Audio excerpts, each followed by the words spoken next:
Greetings, everyone. Dr. Brian Scott with you. This is another Insight to the End Times podcast. We are excited to be coming to you today. We're looking at where we are on God's timetable as we approach the end of the age. Why do I say that? Well, we're getting so close to the end of life on this earth as we know it. We are about to head into the tribulation period on this earth where God pours out his wrath on the earth for a 7-year period. We have studied this in great detail in previous podcasts. If you go to our insighttotheendtimes.com website, you will be able to find some of the previous podcasts. In fact, today we are recording episode number 496. So we have been sharing a lot of word with you. Also, we're sharing a lot of events from the world that are occurring to point things out. Remember, Jesus said in Matthew 24, one of the signs of the end will be great deception. In addition to that, he referred to wars and rumors of wars, and he referred to nations coming against nations and kingdoms against kingdoms. And here we are in October 2023. We're just concluding the second week of a major war from the Gaza Strip terrorist group Hamas against the nation of Israel. And it's intensifying and getting stronger and stronger with other nations looking at getting involved. We are in the very last of the last days according to Jesus Christ. Now we're in Ezekiel chapter 38. Why are we there? Because the red horse is the second seal in Revelation chapter 6. It's a war horse. It brings war to the earth. And we're seeing war everywhere.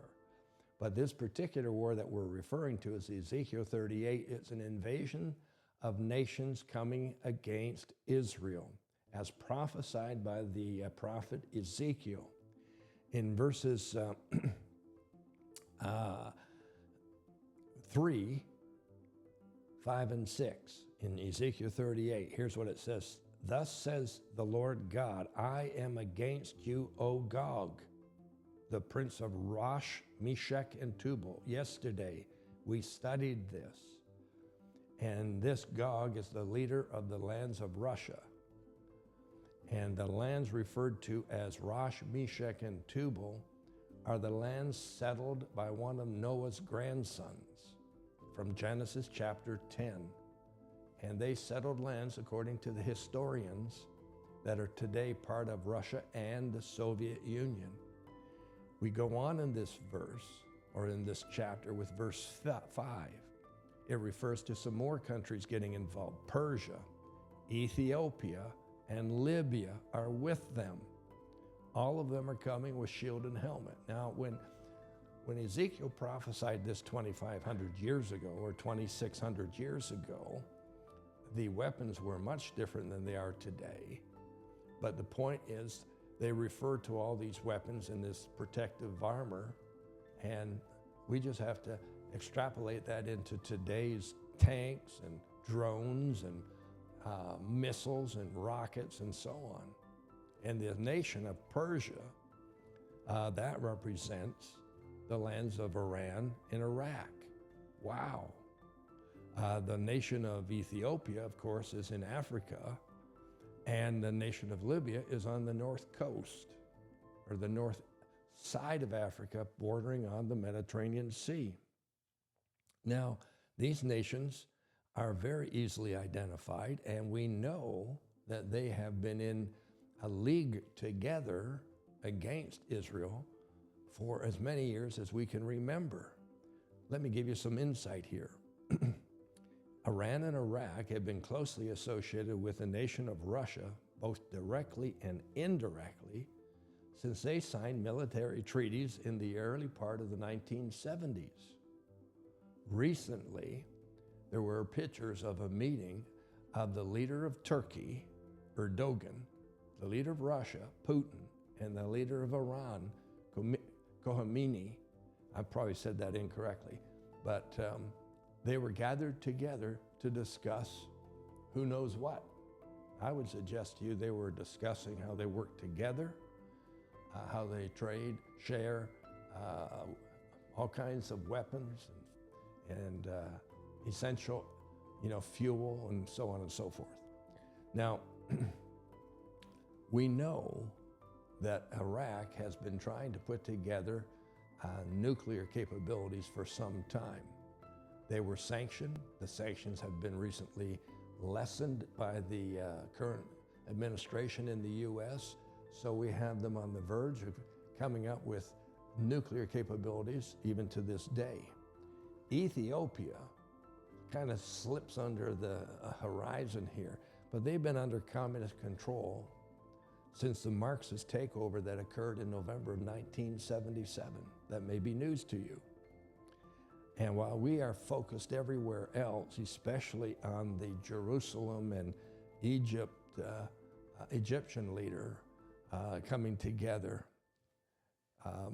some years ago, there was a meeting of Anwar Sadat from Egypt and Menachem Begin from Israel, which was occurring in Israel, in Jerusalem, at the parliament buildings. While this was occurring, Russia essentially invaded Ethiopia. In verse 9, it says they're coming like a storm.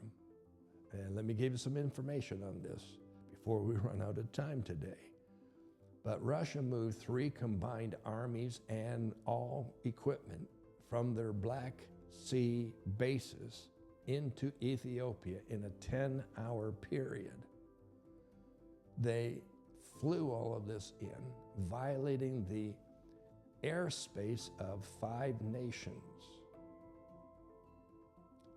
Protests were made by the 5 nations to the United Nations that their airspace had been invaded by the Russians, but the UN did nothing.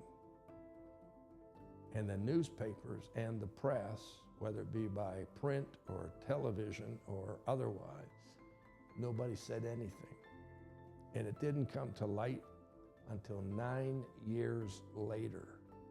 Ethiopia's been under communist control since 1977. So while these meetings in 77 occurred in the government buildings in Jerusalem, Russia took that opportunity to fly down 3 complete combined armies and their equipment. And nobody said anything.